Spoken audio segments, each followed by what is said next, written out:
On today's episode of the Command Center podcast, we go doink and recap that win in Tampa Bay, man. What a W. We talk on Risk It for the Biscuit, fourth downs and why you go for them. And then in the Detroit playoff preview, it's the Dan-off. Yes. All gas, no brakes. No punters allowed. Let's get it done. And then we got hell yeah and hell no. Love it, Tana. And how we can win this game, I think we got him, Fred. We can win this game. It all starts right now.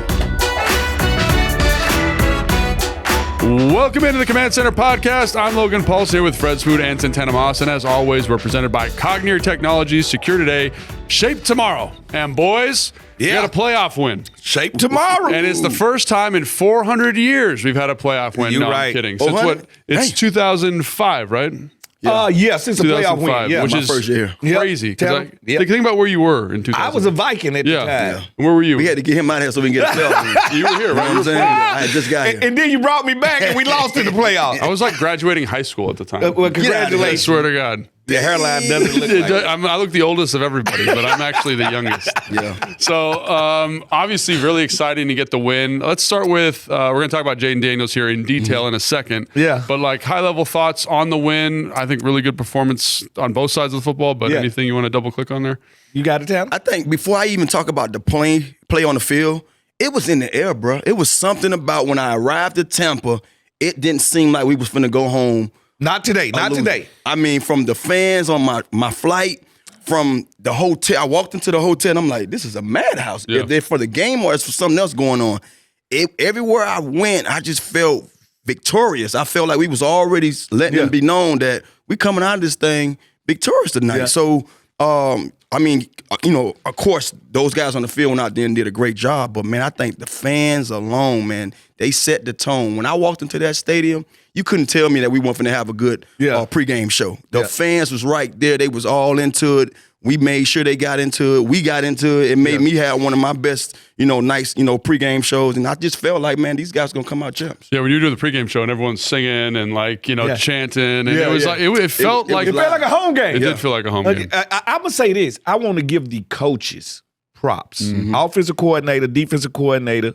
With these guys, I feel like they just had a plan. Yeah. They had a plan, and the plan got executed, and I could see it during the game. Mm-hmm. It was always like, no matter what was happening during the game, the ups and the downs, we were just never out of it. Yeah. And I knew if you let this dude get the ball last, you will not win the game. He has proven that as a Jedi. If you let me get this ball last, I will finish this game. And he did. The team did. And it's something like, I was asked, they was like, is this a Cinderella story? And I was like, nah, this is more of Genghis Khan. These guys are trying to take over. I love it. I love it. This is not, you know how Cinderella is kind of like a wish. He's that dude, man. Yeah. But Genghis Khan, when he come, he's taking over. Yeah. Like it's no ifs, ands, or buts about it. And it's so much they made me feel confident that now that we got Detroit coming, I feel confident about it. Like it's no team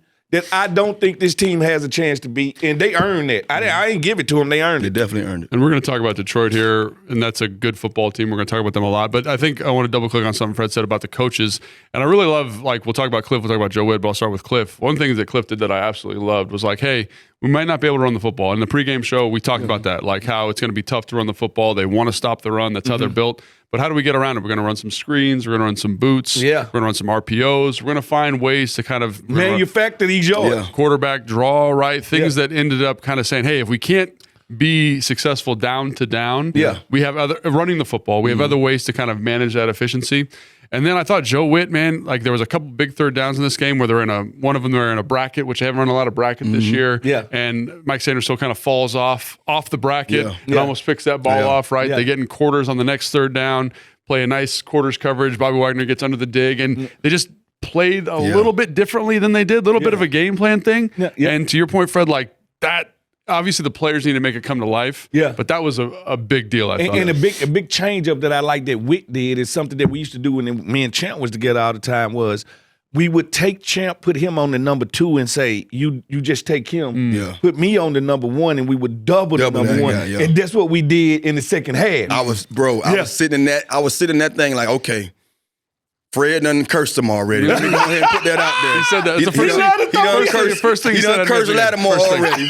So let me put that out there. Lattimore is not your fault. It's Fred's fault. But no, honestly, Lattimore is Lattimore. He's going to get there. I feel like, let us address that Just now. let him play. No, not even that. It's just a guy that's played 2 games from a guy that's well-seasoned that played all year. Yeah. You got to allow him to get his legs up on him. yeah, You know what I yeah. mean? From when I'm watching him, he got everything that we want in a corner. Yeah. But he just don't have his legs Yeah, yet. So thank you. I don't want to force the issue and Yeah. put this guy on somebody and say, stop that guy. No, allow him to play in our defense. Our defense is special. Yeah. If he can play to the confinements of our defense, Yeah. he will be Lattimore just like he was out there, with the Saints. Yeah. But I love the fact that you brought it up because second half showed that, okay, let's pump our brakes a little bit. We Yeah. putting a little too much on this guy's plate. Put too much Let's pressure. go ahead and play what we do best and then now allow him to be effective being the shutdown corner that he is. Yeah. I just thought it was a great game plan. I thought it was great. The one thing I can say about this coaching staff, halftime, they go to work. They go to work. They go to work at They go to work. halftime. You know what's like never crazy before. is being on the sideline. They go to work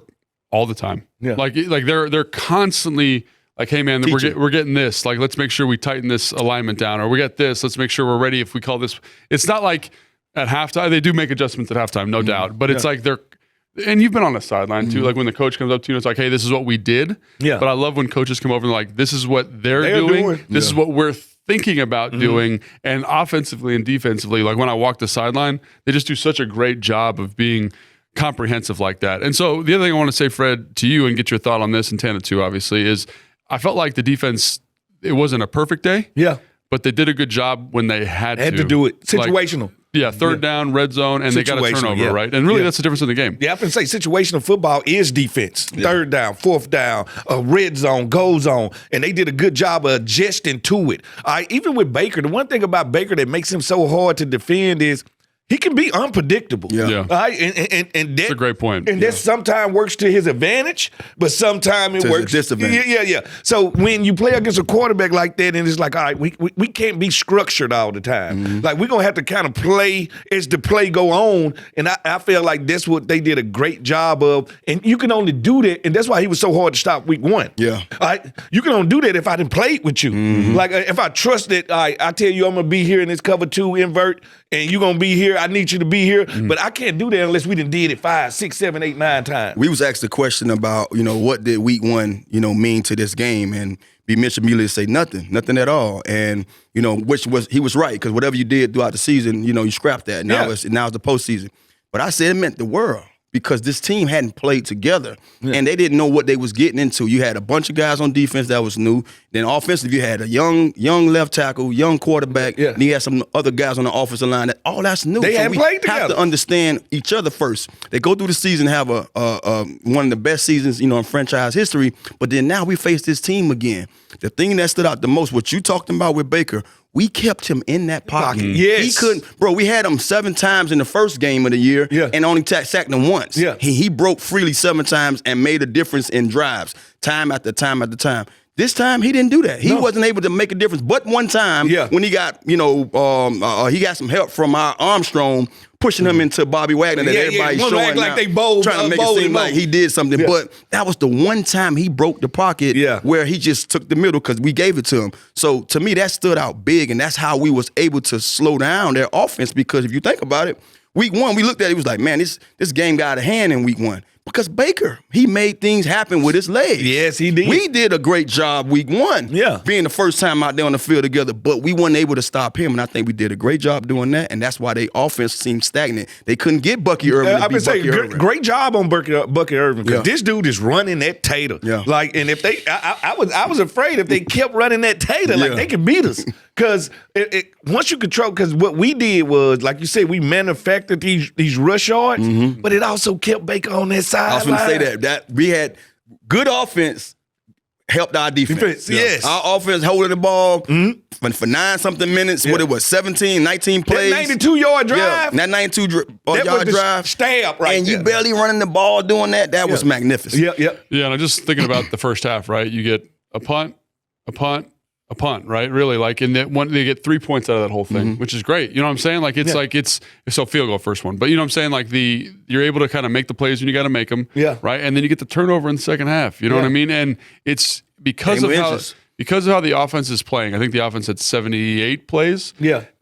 Tampa Bay had 47. 47. And so you're just limiting the opportunities, limiting possessions when you can possess the football like that. And it was really just a beautiful roadmap of complementary football because we were worried about the offense coming in. They've been explosive. They can run the football. They've got explosive plays down the field. The offense is well designed. It doesn't matter if you only run 40 plays. I'm going to tell you when I felt like we finna win this game. The kickoff, before the kickoff, when we did the coin flip, and they said we're going to receive That was surprising. That was surprising. And I was like, all right, this is the Patrick Mahomes effect. Yeah. You know how teams go out their way to go out here and put it on y'all ASAP. Like I need to. They was like in their head, like because of Jaden Daniels, Bro, we need to start fast and make them come from behind. When I walked into the stadium, I say, every worker in here jinxed this. They done jinxed the team. They like, oh, who we play next week? When we play? Yeah. Everybody, bro, the workers was so confident that we was playing them that night. You could might as well say that we forfeited or something. Yeah. They was already talking about next week. Who we playing next week? Nobody. Oh, how y'all doing? Y'all all right? Oh, yeah, we playing, probably Detroit. And I'm sitting there, I say, I was in, you know me, I get into my little superstitious minds, and I say, man, look here. I like that they overly confident because they in for a rude awakening. Yeah. And not only that, bro, when you watching that game, I love the fact that when you saw things like, I love sitting here talking to you guys, right? Because it's one thing about, being with guys that just jibber jabbing, but I learned so much. Logan talks so much ad nauseum about sustaining drives. Yeah. That's the best thing you can do to help you be in game, especially when you might be outmatched. Yeah. And sometimes it's all about sustaining drives, then you find a way to run. That was key. It stood out. We sustained drive. We found ways to move the ball enough to run that clock, and then at the end of the day, we're good at closing. So we gave ourselves chances to close. Yeah. And you talk about those fourth down attempts, I go with it. Because guess what? We was giving ourselves great field position when we was doing so. Yeah. I asked Logan about that after the game. I'm like, Logan, so what about some of those fourth down? Logan was like, but guess what, Tanner? We did it on their side. We did it on the other side of the 50. We didn't do it on our side. We didn't put ourselves in a situation where if we go for this fourth down, we setting them up, for a great field position. No, we did it knowing that, guess what? Our defense got great field position. Well, when you go for it on fourth down, you really don't need but 2.5 yards per down.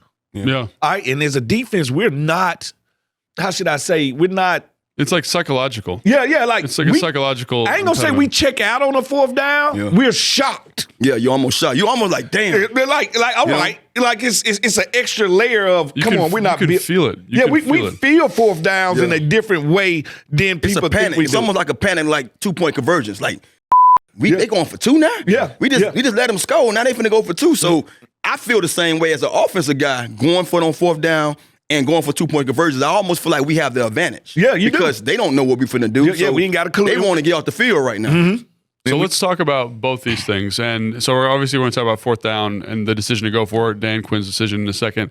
But I think one of the big drivers to me in watching the game and watching it back, watching it live, watching it back, it was even more acute, was Jaden Daniels, man. He has just been excellent on third down, on fourth down. And Jedi our guy, producer Jason, does a great job of finding statistics, right? Yeah. Finding things that kind of capture that thing that you innately feel when you're watching the game. So QBR. So they've won, they're on a 6-game win streak, right? Yeah. So his QBR on third and fourth down is 99.2. That number's out of 100 now. Yeah, I'm going to say, like, it's only 8.8% that's missing. That's missing, right? So 99.2. dude, it's crazy his efficiency, right? The efficiency that he's operating with in those high leverage moments is absolutely crazy. It's 98 versus blitz, right? Yeah. It's 89.2 when trailing. So we're in the 90s on all of these numbers in these critical, you talk about winning time moments, right? Yeah. You've got a guy who embodies that to a T. Third down, I'm almost perfect. What did he say? Versus the blitz, I'm almost perfect. And when trailing, I'm almost perfect. May the force be with you. Right. That's what it is, right? And I think about the third down in this game, the first third and 6, gets a little pressure from the right, vacates the pocket, remains the passer, hits Zach Ertz. Yeah. Like, that could have easily been a punt, giving the ball back to Tampa Bay on their 45, in for a drive. The most impressive throw of the day, to me, as a defensive back, was the one to Austin Eckler. Oh, my God. On the last drive, right? The last yes. Bruh. Listen to me. Me and you got the same head. He literally, you see a bird's feather? That's where he put it over their head, and then the touch on it. Dropping the I'm talking about dropped it in the bucket. I was Lord like, have mercy. I was like, this dude been here for 20 years. Yeah, man, like, it's crazy. Like I have played against the Brett Favres. I have played against Tom Brady. I heard a guy in the box say he actually threw that. I say, shit, damn real. You threw it. I was like, when he threw it, I was like, first of all, what is he doing? Mm-hmm. Second of all, damn great. Because most people not throwing that ball. And then not only that, man, just having Eckler. I had some kind of, bro, it's something about his game. The way he runs the ball, how effective Runs he is hard. at the catch, at the carry. Like, he gives me a confidence. Like, I'm so happy he's back for our run game. Yeah. You know what I mean? Because you never know what's going on with our run game, whether it's the offensive line, just, people being beat up a little bit, or just something with B-Rob. But together, I think he gives B-Rob a little more confidence too. Yeah. And I think I saw a difference in B-Rob, but he just couldn't get nothing going. You know when you got Vita Vea sitting in the middle of that thing, I'm sorry, like one of the best D-lines. The other team get paid too. Yeah, no doubt, no question. Yeah, I mean, it's been really impressive. You know what I mean? Really impressive to watch him do that. And just as a reminder, this is our Getting Geek segment because we're talking stats, Fred. We're always talking stats. And what Getting Geeked is sponsored by who, Fred? SeatGeek. And what's the read? You're so good at it. It presented by SeatGeek, the most disruptive idea in ticketing. A ticket that works. Expect the expected.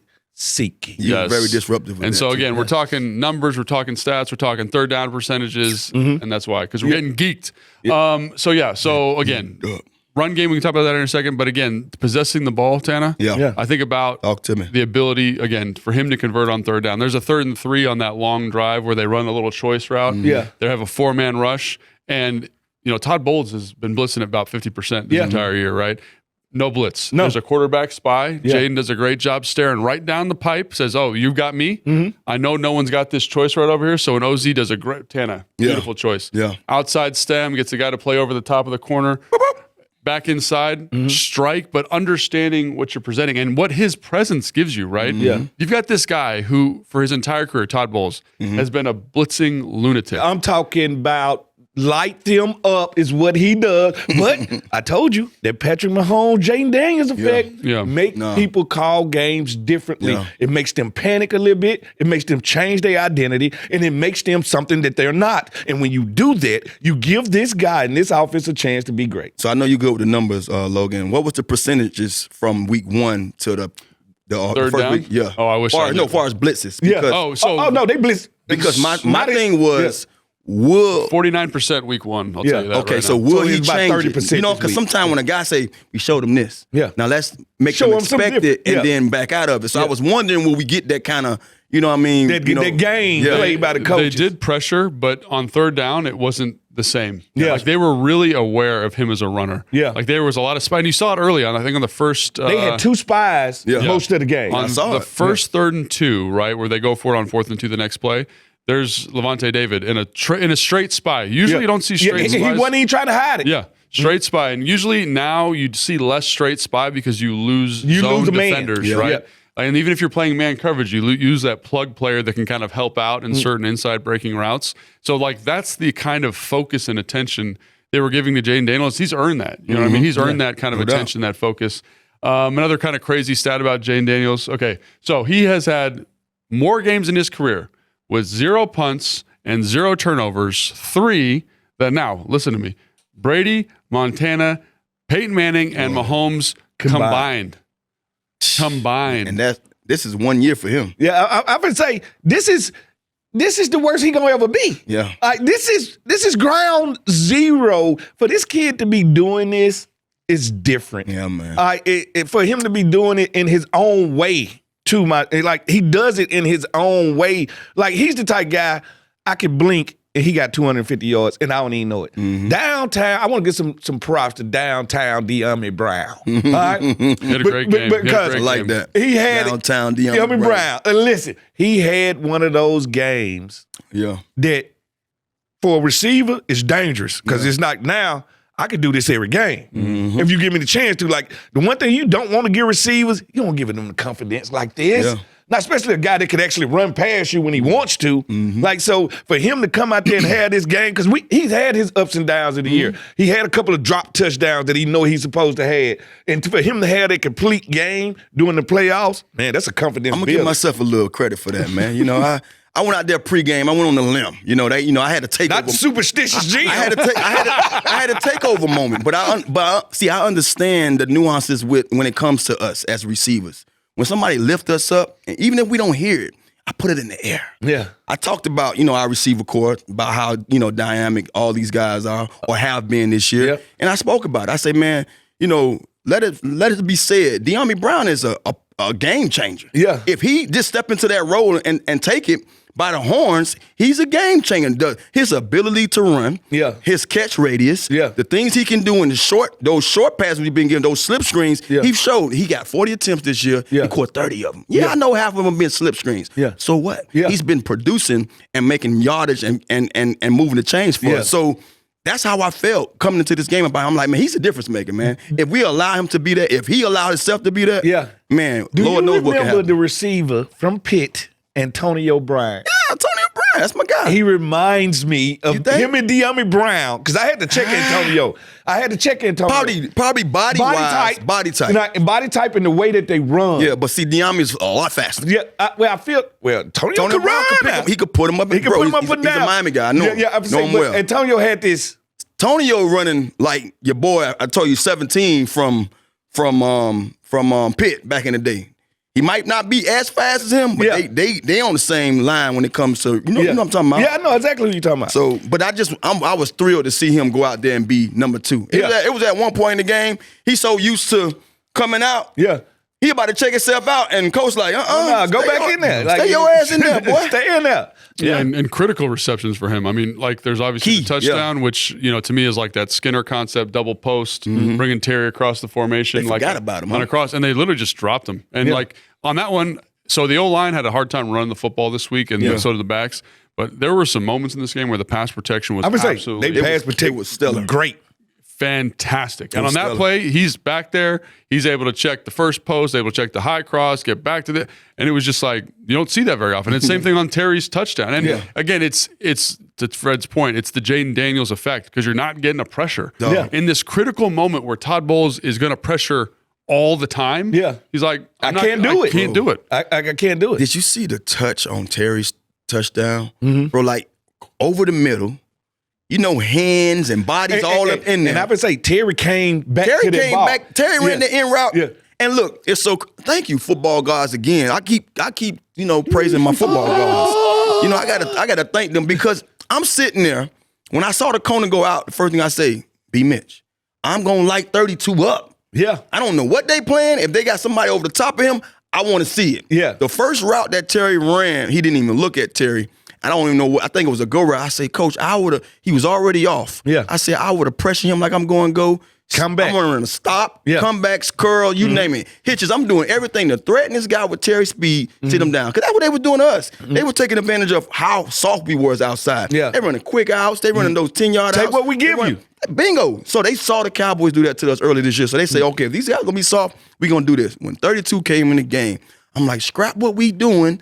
Go at him. And it took a while. But when we got to it was the touchdown when we needed the most. So when I saw the route, Terry kind of rushed it a little bit. He went in there because, it's short. Yeah. Terry went in there, gave him 1-2. He fell for the banana in the tailpipe. Yep. And the ball was just on time, perfect, soft. Terry had enough time to come back and say, let me make sure I catch it. I catch this ball. You know what I mean? So, I'm just...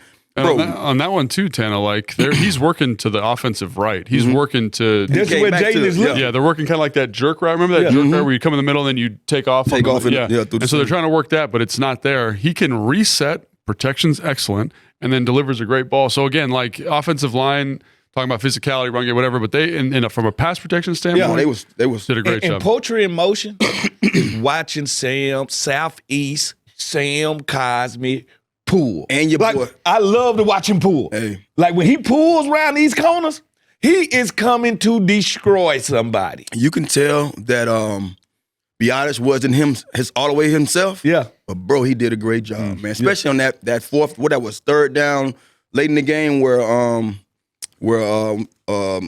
JD kind of came out of there and faked like he was giving the ball. If you watch, Biotis made that play. Yeah. If he don't get out there in front of that guy, his block made the play. You know what I mean? So, them wild boys. Yeah. They made some plays. 74 had his hands full. They was lining up on his side trying to give him. Well, guess what? Because he's a rookie. He's a rookie. They gonna try the rookie. No, I'm trying to make that point. He had his hands full, but in those critical moments where we needed him the most, he stood tall. You know? Yeah, and it was great to see. And again, like the natural playmaking of Jaden Daniels kind of supporting the offensive line supporting him. You know, like one of my favorite plays of the game was when it was Diami's second catch of the game where across the middle. He runs to the right. Jaden, it looks like he's going to run. It's cover two. The two guys step up right over top. Right like over just the maturity that we've seen him over the course of the year, like remaining a passer. Yeah. And then the physicality of Diami catching that ball and running that DB over. Like, because I did an interview with him post game, and I'm a pretty big guy, but I was like, dang, Diami, what are you, like 6'2"? You know what I mean? Like you're a big fella. So it was just great to see everybody kind of step up in Diami, Terry's touchdown. Yep. OZ had some great blocks. The offensive line. Eckler, everybody. Ertz, we talked about that. Like, really, it was just, and that's, there's one thing that I want to give the fans, right, is like, it is so hard in the NFL to go on a 17-play drive. Yeah. Because someone's going to screw something up. Yeah. It's something. So it could be a holding penalty, could be a sack, could be a missed block. Yeah. Like we're trying to throw a bubble screen. How many times have you seen a bubble screen get thrown? Yeah. The receiver missed the block. And it gets blew up. Right. Yeah. You're right. You're absolutely right. And so for them to do that, they had a 17-play drive, they had an 11-play drive, they had a 12-play drive, and like they're just well coached, well executed, and again, it's a very small margin for error, but they did it and they got it done. And it's guys making plays because I want to mention that catch by Terry, that go route when he got the guy, got him, set him outside, got Skinny inside of him. And you can see Terry had his governor on because he was sitting there waiting, like, come on, put it out there, Jay. Yeah. But, he didn't put it out there. He put it in the bucket. And, man, this time and time again, this dude has somebody clinging on to him. And he come up with these catches, bro. He's a happy pass. Man. Hey, the reason I love Terry, his hairline is happy. It's smiling. He's smiling. I love it. But I love mean Terry. Yeah. If you know what I mean. Yeah. I love it when he get going. Yeah, when he get going. It's a wrap. Because they always say, don't mess with the quiet dude. Mm-hmm. They always tell you, don't mess with the quiet dude because the quiet dude is unpredictable. Yeah. Like Terry is that type of dude. I'm very nice, but if you want to you want to get this ghetto out of me, I can be that. When he put on that mask and say boot to you, when he put that mask on, it's gonna be a long night for you. Put the money in the bag. Put the money in the bag. It's gonna be a long night. All right, that's us getting geeked, and we want to say thanks again to SeatGeek because they just do such a great job bringing that segment and helping us with the show. Yeah, what if I want to sit behind a pole? No, we don't do that with SeatGeek. No, that's not a thing, right? Well, they will sell you a ticket behind a pole if you wanted to. If you were seeking that out, if you're one of those people who wants to, Fred kind of cheap, so he might sit behind the pole. But if I'm going to an opera, I want to sit behind a pole because I don't want to see nothing. Fred, have you been to an opera ever? You know what? Don't even lie. No. You know what? Here you go. I have. No. When I was dating a girl, she did ballet. She was a professional ballet dancer. She was like, "Let's go to this opera." I was gonna say ballet and opera. No, it was different, but she liked that type of stuff. Yeah. So I went to it and almost lost my mind. Yeah, it was the worst experience of all time. You probably was in there laughing, joking on people. No, I was just sitting there like, "Why am I here?" Yeah, you couldn't. So I've been to one opera, and again, like they're in Italian. Sometimes, like they're different languages, obviously, but sometimes it's just like. If you get a really good singer, it's like captivating. Now, I will say an opera, you mess around and be there for 3 hours. I've been saying it's too long. Which is a long time. Yeah, I've been saying and then I'm just in there losing. So when I get to losing, I just get to talking. And people don't want to talk in the opera. They like, shut up. And I'm like, dude. That's why I've been saying you can't what are we doing here right now? I have aged 19 years since we've been in here, an hour. Oh my gosh. Well, you know what else made me age quite a bit? The fourth down decisions. Oh my God. And so, as always, Dan Quinn, risking it for the biscuit. This is always brought to us, presented by, by Marsh McLennan Agency, your partner in risk and people strategies. Business insurance, they got you. They got you. People employee benefits, they got you, right? They do a great job, man. And so we're really thankful they brought us Risk It for the Biscuit. And Dan Quinn is consistently risking it for Something the about them biscuit. Dans. I'm gonna say every Dan in the league, like it's just they believe in going for it on 4th down. If your name is Dan, we are 4th down team. Like, and I like that because they embody football. Yeah. Like both of these coaches, team has taken on their identity, and they are all football. Nothing like this. Is so funny to me. They always say, I have heard this. You was meant to be this. Yeah. I can't see Dan Campbell and Dan Quinn being anything else than a football coach. Imagine Dan Quinn being your gym teacher. Dan Campbell being He'd be a damn good one. Dude, he'd be a great one. But Run. have you seen the speeches? Like I'm sure you've seen on Instagram, no doubt. the Dan Campbell speeches. Yes. Yeah. Like take him into deep water. I love that. Listen. Take him into deep water and drown him. them. Yeah. Drown them. We got them right where we want them. Guys, we got them right where we want. Like some guys are meant to do what they're doing. Yeah. And these Dans I love are both meant of to them. be leaders of men. I love both and of them. coaches. That's a great point. Clap for it. That was great, Yeah. Fred. That was awesome. Good Yeah. job. Poetry in motion. Poetry in Mississippi motion. All right, so let's talk about 4th down decisions. So we're going to talk more nerdy stuff here in a second, but I always like to start with a fun kind of statistic, okay? Jaden Daniels' 4th down conversion percentage is 86.9%. That's how I'm on the dice. I'm at 87%. Selms, I threw 7 Selms in a row. That's pretty good, right? Take him down, not dice. Just to give you some context, Michael Jordan's free throw percentage, Fred, do you think it's more or less? It's on the sheet, so you should. Well, since you brought it up, it's probably less. It is less. All That's right. exactly right. His free throw percentage is 83.5%. So if you were betting on Michael Jordan making a free throw or Jaden Daniels converting a 4th down, you'd have better odds. And that's unbelievable. It's crazy. It is crazy. It's unbelievable. Not the GOAT. He ain't going after the GOAT. I was gonna say, they ain't gonna let that live. No, I'm finna say, like, we're gonna get shot down about this. LeBron can't even live with this situation right here. But that's like, it's no more of a sure thing than Michael Jordan making a free throw. Right. Yeah. And Jordan and Jaden Daniels being On more of a 4th sure down. thing. On 4th down. On a down that most people won't even attempt. Yeah.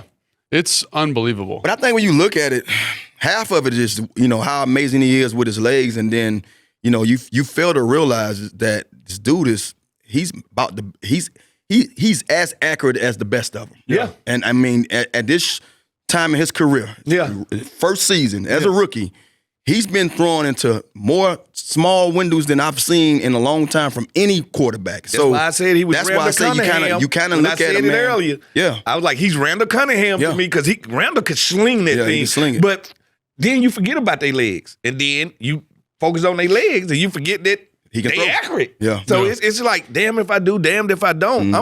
I'm trapped right now. When we talk about differences in the game, and I will say Tampa Bay, man, they came out with a plan that was like, hey, we know you like to run zone read on 4th and short, and you're not going to run it. Yeah. And so we had to put the ball in Jaden Daniels' hands in a different way, just him as a passer. And it was great to see him execute those moments. And again, this has been talked to death, but it's such an impressive thing. We're going to talk about it some more. It's his composure on 3rd down and 4th down. It's like any other down for him. It's there's not like this.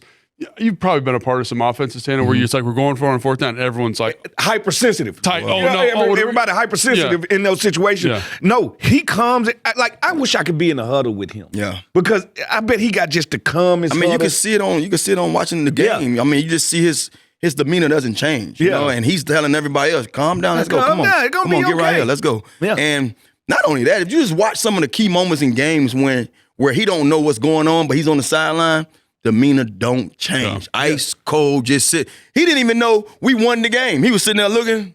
Everybody was like, and he was like, "Oh, we won? Okay." He wasn't reading the book of A.J. Brown, was he? dude.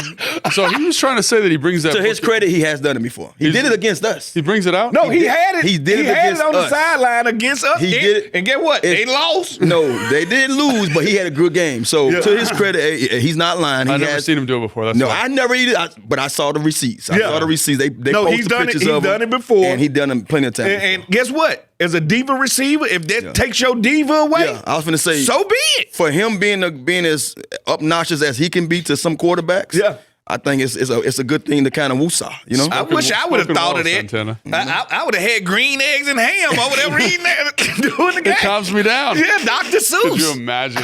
Could you imagine? Oh, the places you'll go every week. It's a different Dr. Seuss book. Yeah, now listen. Oh my God. I know this. Just be like me, man. He's probably finna get a what's the name from Barnes and Noble. Oh, you already know it. He's It's probably coming. finna get Dude, he it. just made that author so much money. Like, do you know how much money he just made that author? Yeah. Dude, Like, I was just thinking about that's like the big for the athletic community. Everyone saw that. Yeah. And that dude's about to sell 5 million copies of that book. at least in Philadelphia. Like, at least in Philadelphia. I don't know what I be thinking about on the sideline, but I'm like, to read a book, I can't do that in the middle of a game. You know what I'm saying? So whatever it is he got going on, them demons up there, if that's the way you calm them down. Well, if calm that's- them down. Listen, T.O. should have read a book years ago. Like, if that would bring the diva out of That's wide what I'm receiver, saying. why got didn't some- T.O. do this? You got some funny. you got some voices up there, boy. If you gotta calm yourself down to read a book, 'cause, But man, at least the book was a self-betterment book. Yeah. It wasn't Yeah. if he was reading a novel. that's why I say, you're like, you can tell, like, that you got. if it was a romance novel, then we like, because I saw him. Come on now. Calm I down. saw him a couple years ago walking on the sideline, looking like Jalen Hurts, like, boy, I shoe flex you right now. You don't throw me the ball. So him for and him Jalen to, Hurts got this love. so for him to add a book to that, Yeah. you already read. He's calming himself down. The only book he could have read that would have been better was the Bible. Like, imagine if he was just reading the Bible on the sideline. That'd be big time, man. I need Jesus. Like, at this time, I need Jesus in my life. I call on him all day. Obviously, we started this segment talking about fourth downs, and we got into books, which are also big. And we let's- ended up with the Bible. So we talked about Jaden Daniels and his role in the fourth down, right? Yeah. But let's talk a little bit about the decision to go for it on fourth Yeah. down. Okay. Yeah. So I'm going to approach this from two ways. Like there's the math way, right? So like why you go for it on fourth down, just as an example, specifically in the red zone. You go for it on fourth down. The simplest reason is that you can get 7 points instead of three. Yeah. Okay. And so people say, oh, well, you should always take the points. No. You are basically, if you kick a field goal, it takes 2 possessions to get 1 touchdown. Yeah. Right. So I basically, It's a nerd in you. Right. If I go for it twice. Yeah. Right. And I get 7 points, I still get more points than if I kick 2 field goals. Yeah. Does that make sense? What I'm Yeah. saying? Yeah. So people forget that you're basically playing because the touchdown is worth so much more. You got to there's still a financial incentive because it's worth double plus 1. See, when I did the Smoothlytics on that, Yeah, talk about some of the I understood that as a defensive player, all right, Yes. 2 trips is more than 1. Yeah. Basic math. But like real talk, that's it. That's 2 basic trips math. is more than 1. Hey, Like, That's if it. you really want the facts, But this is the thing too, what people fail to realize, and I think this is what people are basically, so anal about. They looking at it as I just want points. I just want points. It's hard as hell to score So in this points. league. Yeah. So I would take the 3. Yeah. But what they fail to realize, it ain't always given that we gonna score that Right. 3. Yeah. So I love it. You know That's what I mean? exactly right. I can live with it. Okay, so that's one element, right? So that's why getting a fourth down in a red zone is so important because it makes it more likely that you score. that you're going to score a touchdown, which is worth more points than a field goal, right? Smoothlytics. The other thing that I always think about too is so when you are going for it on 4th and goal, right? So 4th and goal from the 2. If we don't get it, So what? it doesn't matter. The chance of you driving 98?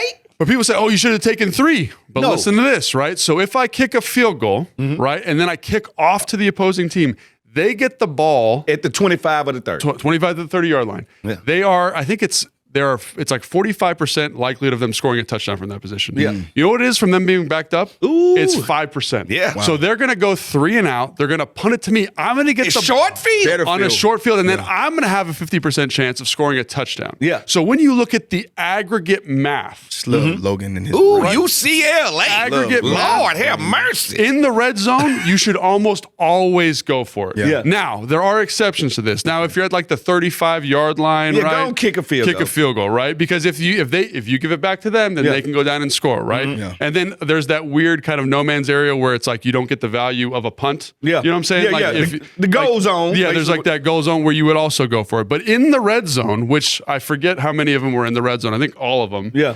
Yeah. You should definitely Go for it. Go for it, right? Especially if it's 4th and less than 5, Mm-hmm. right? So that's what I'm saying is I think analytically all of these decisions Yeah. were spot on. The one field goal they did take pick, it was 4th and 6. I get it. You don't have a lot of plays that you like for 4th and 6, but all those that are 4th and less than 5, the math favors you, right? And we're giving ourselves multiple bites to score 7 points, which is what we're trying to do. I can dig it. So I think when people say, oh, take the points, I understand there's a traditionalism to doing that. But when you look at the math is basically like go, go, go, especially inside the 20. And now there are coaches like Dan Campbell who's like, go. I don't care. I don't care what the math says. Coach, it's 4th and 40. Yeah, no. We got this. Fight a kneecap.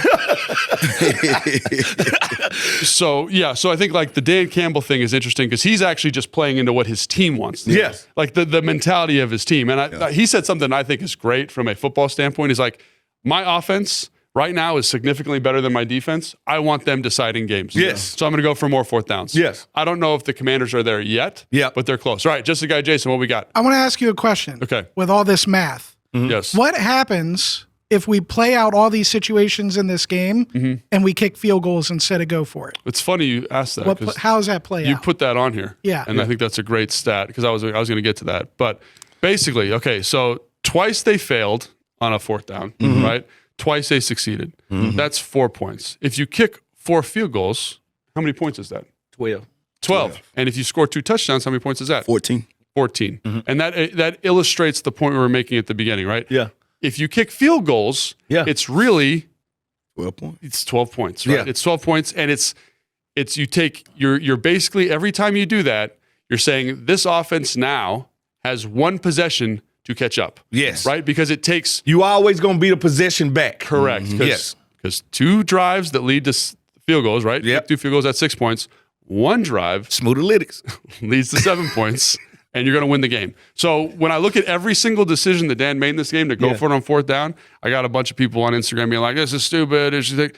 You very rarely in the red zone will you get Logan Paulson to be like, don't go for it. So basically, we're like 5 years from Elon Musk having machine men on the sideline calling plays. I mean, right now, so ESPN, when I was doing research for this, not. ESPN has a graphic that they put in that they calculate the percentage of winning if you punt, kick a field goal, or go for it. Yeah. And based on that metric, every 4th down except for 1, which Dan kicked the field goal on, you should have gone for it. Yeah. It's like 47% chance of winning if you go for it. Yep. And then it's like 40% chance if you punt, 37% if you kick the field goal, right? So like they do that all the time. And I'm sure this team, I would assume, because of how aggressive they are in these 4th down situations, they have somebody in the box being like, Yes, let's do it. This is the math. Yeah. I don't want to get off subject or off topic. Let's get off it. I think we've exhausted that. How did you feel about when we was getting ready to set ourselves up to win the game, Jaden going to the left, too far to the left,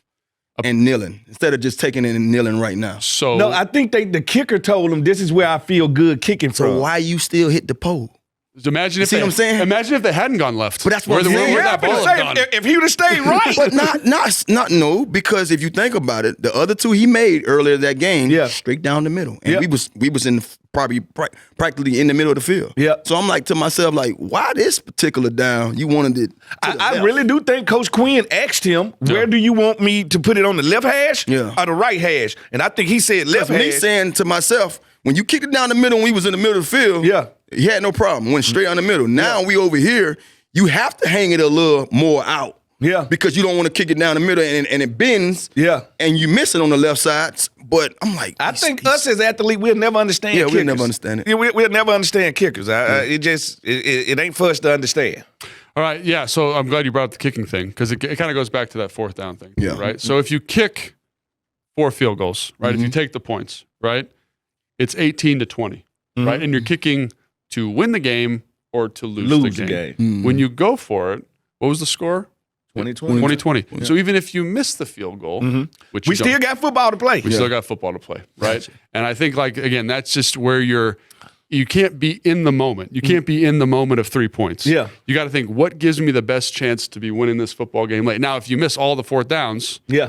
you're going to lose. Yeah, I feel you're going to lose. But you're going to hit a couple, I think, with it, especially with how well Jaden Daniels is playing. And again, whether the field goal should have been in the middle or the left, like, made it Thank God, by the way. Thank God. 'Cause that was- Hallelujah. I was standing on the sideline. I was watching it, and right when he came off his foot, I was like, he missed this thing. Because it kind of did this like, whoop. Yeah, And yeah. I was like, oh, no. And then right off the inside of the And see, the crazy thing about it, I'm in the studio, right? So we got this battle in the studio where we're listening to the broadcast from Bram in London, which is ahead of the TV. All right. So I got this war going on. So I'm literally listening to the kick, right? I hear the kick come off his foot. And you heard it go bang. And Bram in London just go quiet. Quiet. Oh. No one knew. They didn't know. No one They didn't knew. know nothing. Did so they then really? the Yeah, next no thing one that knew. the I next watched thing it too from TV like that. The next thing I hear is doink. Yeah. All right. And the crowd is still quiet. I was like, oh, we missed it. I like, he blew it. Cut Gonzalez. Like, he blew it. Then I hear, then I hear that, like, oh, we won. Like if you watch it from where we was at, we was in the tunnel. You know, it's always fourth. Yeah. You know, Were you on the? fourth You should quarter. watching this jumbotron. So we watching, but I didn't want to watch the jumbotron. I'm watching the TV. Oh. So I'm watching the TV, and I'm like, I'm already superstitious. Y'all already know that. So he probably got like a dead rabbit in his I'm pocket. sitting there with because you know what I do is I don't get overly excited for stuff like that. I'm like, just make it, bro. We'll celebrate after. So everybody kind of was like, oh, it's over, baby. They kind of giving each other handshakes. So I'm sitting there like, no, let them make this first, you know? Yeah. Mm-hmm. When it hit, my whole face is like, mother.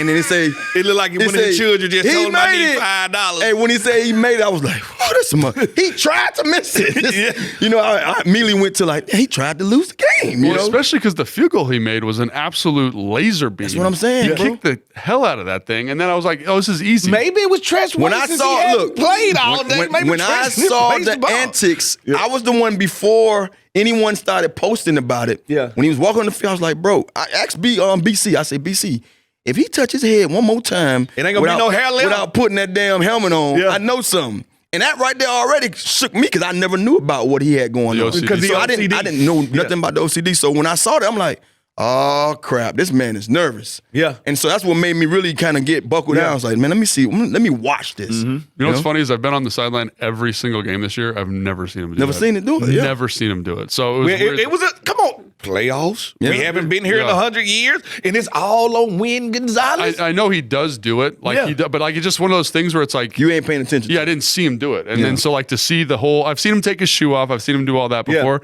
but the hair thing, because you're not watching that, like Oh, you're looking at my. other I stuff. gave him a nickname after that, Big Game Gonzalez. Instead of Zane, Big Game I mean, Gonzalez. really, he kicked the ball well, and the Yeah. kickoff. He kicked it well. Yeah. I know we don't like talking about kicking on this show, but like he made the field goals, which is great, but also the kickoffs, the way he's been kicking the ball Yeah. off, Yeah. getting touchbacks. That's been a huge No, deal. he did. in He terms did of a look. special teams effect. Besides the hit, you could doink it. Low. He doinked us into week 2, but he did a fabulous job of doing his job, and that's all I Well, care about. like they say, you never need a kicker until you need him. Yeah, absolutely. And so that's going to do it for our Risk It for the Biscuit segment, which we're really excited about. And if that made sense, leave a comment. Yeah, why not? Yeah, leave a comment. This Let us the know if best that made show of the sense. year. Yeah, best Easily. show of the year. Playoff. All right, Playoff P. Playoffs. All right, now, because this is a midweek show, Yeah. we have to do a Detroit preview. Yeah, we got So we've already talked a little bit about Dan Campbell. This is a fun statistic that supports Fred's vision and the narrative around him. 151 fourth down attempts over the last 4 seasons. That's most since 1991. Dude is getting after it. All right, let me start this off by going biblical. All right. Biblical. In the good book, it You says can tell Daniel. Dad's a preacher. No, I'm just saying. Did you read the good book? Yeah, I did read the good book a couple of times. And Daniel walks into the lion's den. Yep. You understand? Nobody gives Daniel a chance of coming out of this lion's den. Well, we got a Daniel that's going into the lion's den. Dude, look this at week. you. See where you know? going with this? Just preaching right No, now. I'm just saying. Get him And- up there. And nobody is giving Washington a chance of coming out of the lion's den but Washington. You Yeah. understand? All right? And guess what? Jedi Daniels have showed us he has the force inside of him and he can make miraculous things He happen. workshopped this. The gospel. You made your dad proud. He's smiling right now back in Mississippi. Pops. But you practiced this. You practiced this home today in the I morning didn't. before you got here? No, I you were didn't. just like, let me try this one. Oh, this one's good. Let's hit on No, this I one. don't practice anything. Everything good. he does, he practices. He No, rehearses.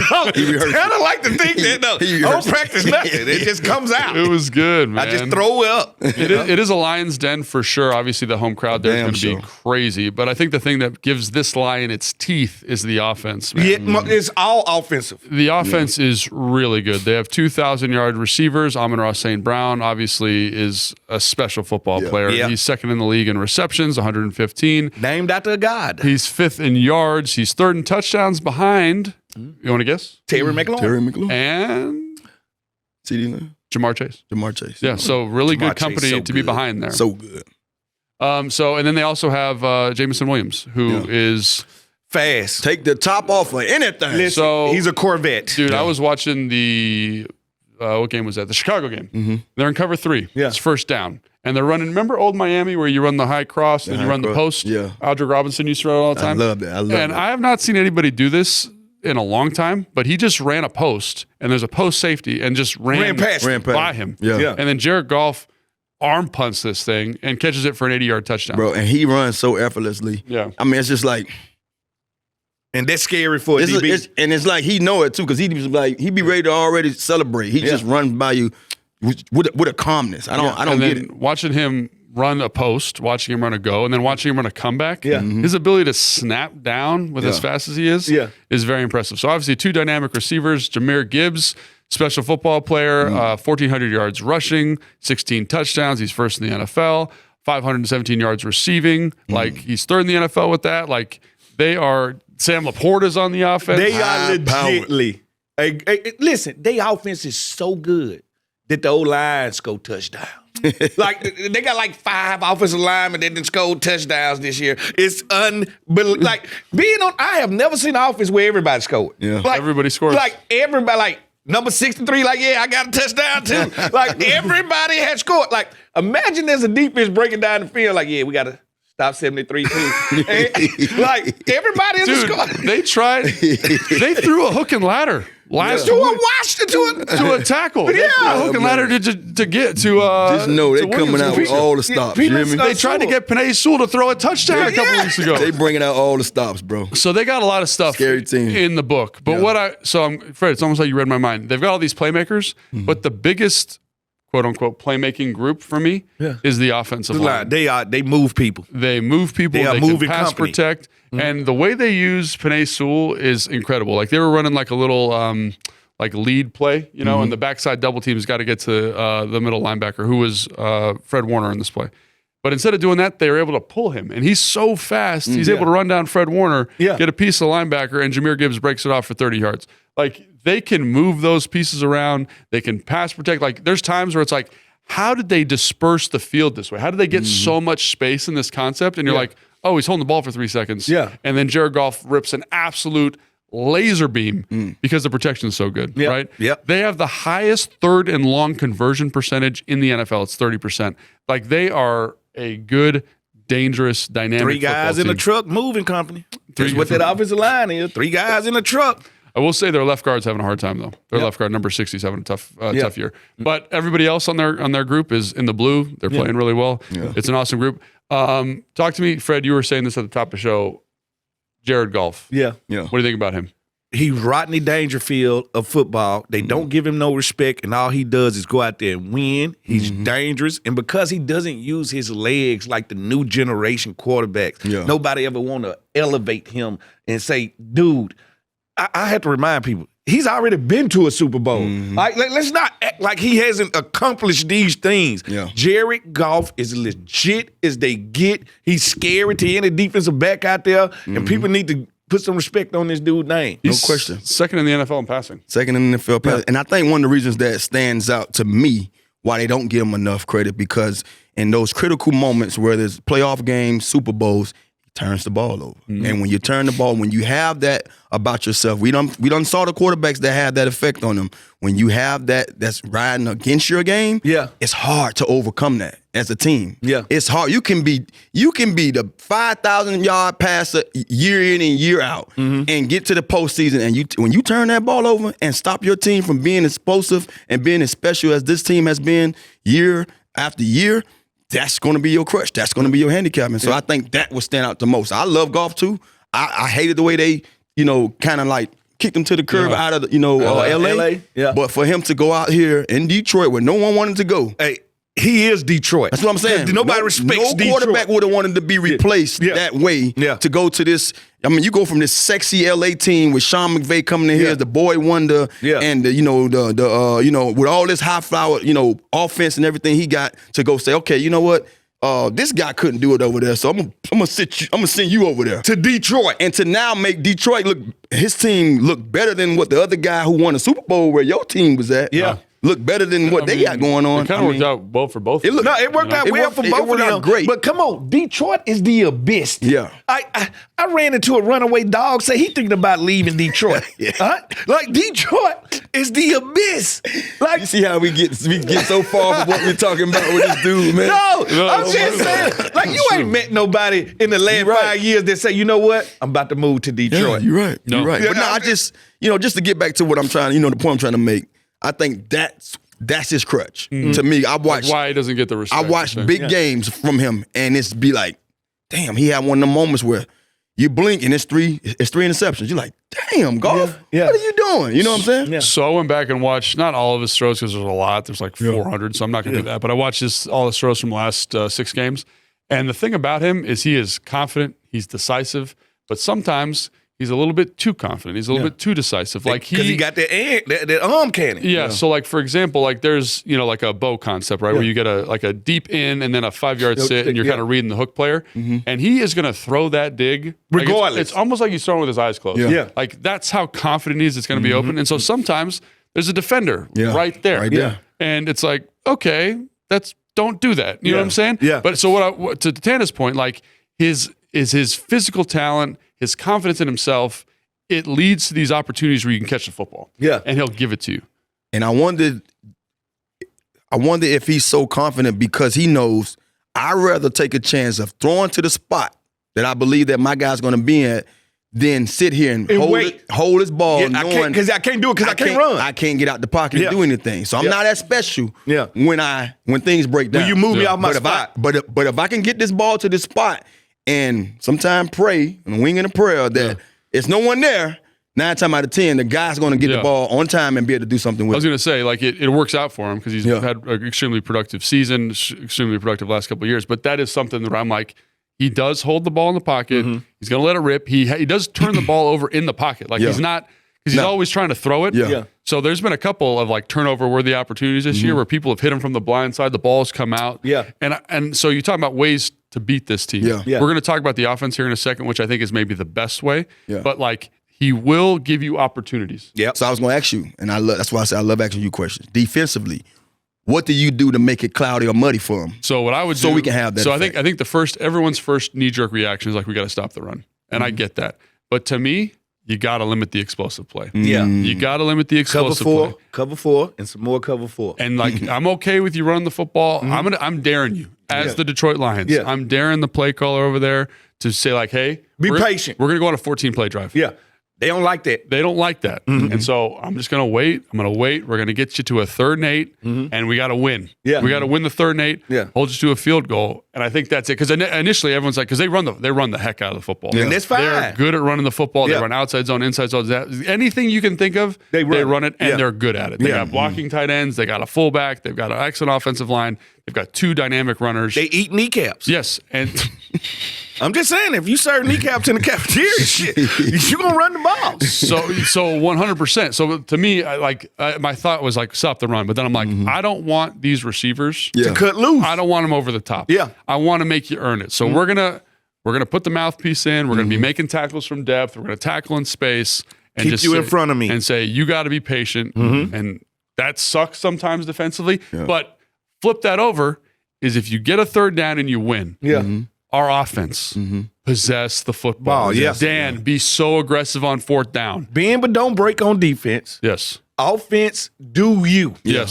Because, like, everybody predicting this to be a shootout. Yeah. I think it's going to be a little bit more defensive than people think it is. Yeah. Well, I think the thing is, like, their defense is they're banged up, man. Yeah. And they're having a hard time being they're having a hard time. They don't have their elite pass rusher out. They're banged up at linebacker. Yeah. They're banged up Up in the at DB, secondary. yeah. Like so you can, like, if you want a game to give you a lot of confidence, you got time, go check out the Buffalo Bills game. Because you watch Josh Allen and it's like you squint and you're like, that's Jaden Daniels. No, because they don't do well against running quarterbacks. All right? Ever since Aiden Hutchinson left that defense, they do not do well with quarterbacks that move off the spot. Because you're dealing with some, let's just be honest, backup DBs. in the Backup back end. defensive linemen.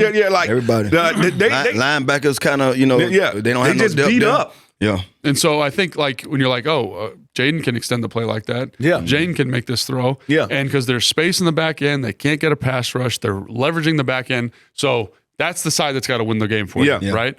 That's the side that's got to make it happen for you. So can you possess it, Tana? Can you find some explosive plays? Can you find those 11-play drives? Can you find those 12-play drives? Because if you can take this from a 12-possession game To an 8? to an 8-possession game, Yep. you got a shot. And that's hard. It's a tight window, a tight needle to thread. Yeah. But I think that's the solution. And it goes back to your initial question, Tana. If you can do that, your defense doesn't need to be a hero. Yeah. Well, also, I know I talked about cover 4, but now that I have sit here and thought about it, with him being non-mobile, I could play a lot of two-man under. Absolutely. And only on passing down because the threat of run stopped me from being in that two-man. Yeah. But obvious passing On third down, I can play some two-man under these wide receivers in this tight end, and I can force him to hold that ball and pat that ball. Yeah. No, and so I think that's kind of how I would do it, honestly. No. And again, it's not great. Yeah. It's not pretty. Yeah. But, like, again, when you can get them in third and long situations, you can blitz him a little bit. He's going to hold the ball. He's going to make confident throws. Maybe you get a turnover. I don't want to blitz him. I want to play two-man under because I want to be safe. Yeah. All right. So, like, the worst thing I think you could do with a Jameson Williams out there is leave some of these guys on the island with By him. himself, exactly. All right, now, if I'm playing under him and I got safety great help, point. now I'm more aggressive. One, Because he's not a dynamic route runner. Yeah. St. Brown's a dynamic route runner. Yeah. And that's why they move him around and give him And him in the those favorable slot, he's everywhere. matchups. Yeah. That's why I'm scared of him more than anything because he's a chain mover. He's the guy that he's going to find that matchup. They're going to find a way to move him and get him on that favorable matchup, and he's going to get into that zone, or he's going to beat you when you think he's not finna run past you. Then he give you a double move and beat you. So that's why I asked that question. But I knew offensively too for us is it's to me I want one of them games where, like you say, sustaining that ball. And I think this week is a better week that we run the ball. This is a week where we might I'm so glad you confine said that, yeah. our run game again because they're susceptible to stopping it. And it's just been evident week in and week out. Like and I know they ranked high in rushing, but it's because everybody plays from behind with them, exactly. and so I'm forced to pass the ball. Everybody's trying to, throw the ball on them. Yeah, they really rely on game flow. And again, to that statistic that Fred just was citing, right? Like they're the worst in the NFL, third worst in the NFL when it comes to defending the pass, and they're fifth best when it comes to stopping the run. That is 100% game flow. Yeah. When teams are down, they throw the ball throw the more. ball. They see more passes. They see less rushes. Yeah. So when you get it watch twisted. when you watch them try to stop the run, again, they've got some interesting players. DJ Reader, I think, is a really good nose Jack guard. Campbell. Jack Campbell's done a great job. But About that knock-knock. He's a young player. He's a young player, and you see him have a hard time fitting runs sometimes. I agree with Tana. I think this front, they're good, and they kind of got a little bit of Joe Witt Jr. Because they're so banged up. Joe Witt Jr. is like, hey, we're going to play light boxes. Yeah. We're going to stop you from throwing the ball. Yeah. I don't care how you can't. It's hard to stop the run that way. Yeah. And when you watch, again, go watch that Buffalo game. Yeah. They are gashing those dudes. Yeah. Damn I think Cook, we could boy. do something similar, right? Get B-Rob getting downhill. Yeah. And again, if you can maintain some type of efficiency offensively, keep your defense off the field, keep that offense on the sideline, Yeah. you got a shot. Yeah. You got a Well, shot. I think this is a game for what I call the E equation. The E equation is Ertz and Eckler. Ooh, I actually like that equation. Yeah, the E equation. I said this before the game. They asked me who was going to be big in the game against Tampa. I was like, it's the E equation. Because these guys been, first of all, they play off. They just got so many playoff games under their belt. And the one thing about Eckler, man, He can pass block. He can run downhill in the A gap, B gap, C gap, D gap, and he can catch that ball out that backfield. Yeah. You don't know when he comes in. Now, he's what we call an alert player. Yeah. When he comes in the game, as Swiss a Army defense, I alert that Eckler is in the game. Yeah. All right. So when I alert that Eckler is in the game, we turn our attention to him and forget about De'Ami Brown. And he opens up stuff with presence alone. And I think that's different. Yeah. Yeah. Absolutely. And just a little quick shout out defensively. Kirby Joseph, I think, has 9 interceptions. 9 Yes. interceptions. So just Merton something. Hanks looking like back there. Yeah, listen, he just catching, they just throwing it up, and Yeah. he literally just back there. And so they do see more pass attempts. Branch So, also is having a I think year. he's got Yeah. 5 and Yeah. 4 Branch is interceptions. having a good Five- year. Yeah, he's having a year. So Well, yeah, the other kid too, who shut down Jefferson. Well, but I think Robertson. Arnold. Yeah, Yeah, Terran Arnold. No, From Alabama. Yeah, they first round pick. Robertson. No, it wasn't Robertson. 21. Robertson. I was saying because they first round pick had him a hell of a Arnold's year. having a great year, but Robertson is the one that knew Jefferson a little bit from from the childhood and stuff. Yeah. So interesting game. It really comes down to game flow. Like they're a talented team. They're probably more talented top to bottom than the Washington Commanders are. Of course, yeah. You can win a game when you're well coached, you're well executed, and that they showed that last week. And quite frankly, the Detroit Lions are just like a turbo version Of Tampa. right? They're just a little bit turned up. Yep. They're a little bit worse defensively, a little bit better offensively. Yep. So how do you kind of handle that? How do you manage that? All right. I mean, I can't wait, man. Yeah. I can't wait. And it's so fun to be excited about a guy like Jaden and a guy in this offense. It's and this so team. fun to be excited about the fact that we're in the tournament. Yeah. But we also feel like we can win the tournament. Yeah. See, it's a difference. Yeah. It's a true difference. And nobody would have been like, Washington, Detroit.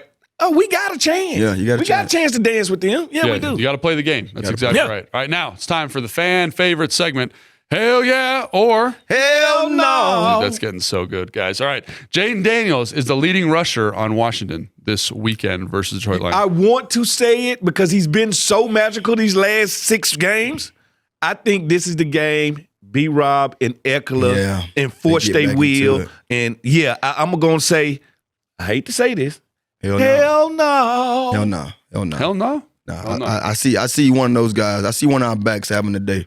Yeah, it kind of feels that way. Like feels after that way. watching, I think Jaden's effect is going to affect how they play the how run. they play him, and then when our back is going to be able to, and just like as another like double click, you can regulate the fronts they get in with your personnel. Like they match in their base defense to 21 and 12 personnel. That's an advantage when you know what they're going to be in, right? You can do some stuff here. I think schematically, and I think the individual matchups are better. I mentioned also they like to for play the running back versus the D-line and the quarterback. And also they play light boxes, which again, all those things kind of feel like the running backs might get back on track this week. So where are you going? I'm going to say hell no. I think this feels like a week where the backs. Again, Jaden, I think, is going to do Jaden stuff. But the backs are going to be much more effective, probably more like they were versus Tennessee than they were the last couple of weeks. So really looking forward to that. All right, the defense gets 2+ turnovers. hell yeah. Oh, so yeah? you think Jared Goff gonna go and let it go? He gonna let it go. He got to. That's what he do. That's his game. So it's not even let it go. He does fumble in the pocket when he gets pressure. He doesn't happen a lot. Doesn't get a lot of pressure, but he does fumble in the pocket quite a bit. Yeah. So I don't know. Well, I'm gonna say it's 2 seems like a lot. But this is what I'm gonna say. I feel like we're gonna win this game, and if we're gonna win this game, we got to get 2 turnovers. All right, so let's just say that. In order to win, you need 2 turnovers. And I feel like we're gonna win, so I'm gonna go hell yeah on this one because I feel like we're gonna win, and if we're gonna win, maybe a fumble recovery, maybe a pick. That's what I'm going. I just feel like when it comes to Joe Whitt, man, he hasn't let us down, and he's made this defense, regardless of where some of our woes was at, in the secondary with our cornerback play. He's shown us time and time again I could put them in the best position to win. Yeah. You understand? So I see these guys just being set up. They're going to make it cloudy for him. They know just like we know. Like I just sit there and told you, he can throw for whatever. But he has a tendency of every now and then turning it over. I got more confidence in my guy being there. And guess what? We can say, now you see us, now you don't. And surprise him. Oh, we here. We right here. We right here waiting for it. I will say, and to win this game, you got to have it. Yeah. You got, there's been a couple times this year, where the ball has bounced off a DB's hands. In this game, you got to catch that ball. You got to catch it. And so Louisville, I think you're going to get hit right in the chest with one. Yeah. So come on down with it, baby. He'll do that, though. That's the thing about him. Is he's so confident. Yeah. It just can you catch it? Yeah. Can you make it happen? Yeah. So I'm going to say hell yeah because I want them to win, Hell yeah. and I think Hell yeah. got Hell to yeah. it's Hell got to yeah. happen. Hell yeah. All right, hell yeah. All right, this game comes down to the last play again. I don't know if my heart could handle it, but what do you guys? It's us, the Cardiac Commanders. If it happens, Yes. Mace Windu has shown that he gonna use the force on you. All I'm saying is this: if it comes down to the last play, it's our game. Yeah. That's the game we play. Yeah. They play blowout ball. Right? They are not what I call finishing a team. Yeah. They finish you in the third quarter. Yeah. We gonna take you all 4 quarters. If this game comes down to the last drive, that's our wheel well. Yeah. That's where we thrive in. We thrive in the, like they say, we thrive in the deep water. Come on into my wheelhouse. Yeah, come to this deep water so we Yeah, can I drown was you. going to say, Coach Campbell's always talking about taking people to deep water. Yeah. This team, the Commanders, we've been in deep water. We haven't been in deep water, baby. We've been there before. Like Hey. when Jay gets to this huddle, We know how to dog paddle. that's what I'm saying. When Jay gets to that huddle with 1 minute left, Yeah. and get on that knee and say, "God, let's go finish this thing." Hey. It ain't nobody in the DMV First of worried. all, you can't take a Marine or the Black Ops into the damn Them deep water. water. They live in the That's deep water. where we They've train been there. at. Yeah. They've been there, man. And I think there is something like Dan Quinn says this all the time when he's like, there's something to going through adversity and tough times because Yeah. you know what it takes. Yeah. And this team probably Battle tested in a way that's much different than Than Detroit. Detroit. than anybody else. Yes. Yeah, So, most definitely. And by the way, Cam Newton did some Marine stuff I seen the other day. Oh, yeah. Oh, I liked it. I liked The it. Navy SEAL Yeah, I stuff. saw it. He's a big dude now. Man, Cam is huge, big man. ass dude. He's huge. I saw him in the athlete. airport. You know how like you normally see guys from the NFL and you feel like it's just we in a fraternity. So Yeah. even if I don't know you personally, I should. I Cam, know what's what you- up? Yeah. He was so big. I was stuck on how big he was. I forgot to say what's up. I walked by him like, God damn, Cam. Boy, you is humongous. I played, Not huge. Hey, listen, imagine him dabbing on you while he jump over the pile in the end zone. Just, man, I listen. see why them damn linebackers used to hate him. Man, Yeah. I grown remember man. low right when I was there, in bro. Atlanta, he ran off the sideline and I was standing right there and you kind of like, you kind of catch them, they're coming off and I was like, dude, like That's a quarterback? And he look at you and I. Yeah, and you're like, oh, like, No, it's like the first time I seen Megatron. no, dude. Oh, listen the to first me. time I saw him, I was like, what the hell is that? Because you can watch somebody No, on field, yeah. and then we walked on the field, and I kept looking up. I'm like, what is this, man? What is this? Like, you want me to stop him? It's not going to happen. Not going to be able to do Yeah, it. dude, it was like the first time I met Julio, Checked out already. like Julio Jones in Atlanta. Yeah. I was just like, God bless, man.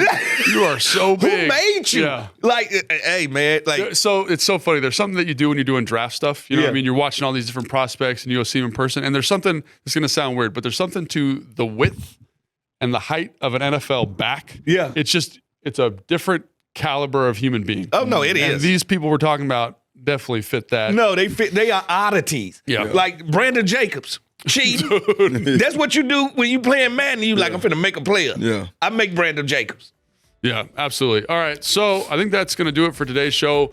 Thank you so much for tuning in. We really appreciate it. Best show Make of the sure year. You like and subscribe wherever you get your podcast. And man, hopefully we get to do one more of these talking about a playoff more. win. Two more. Let's go. 2 more. That's going to do it for today's show.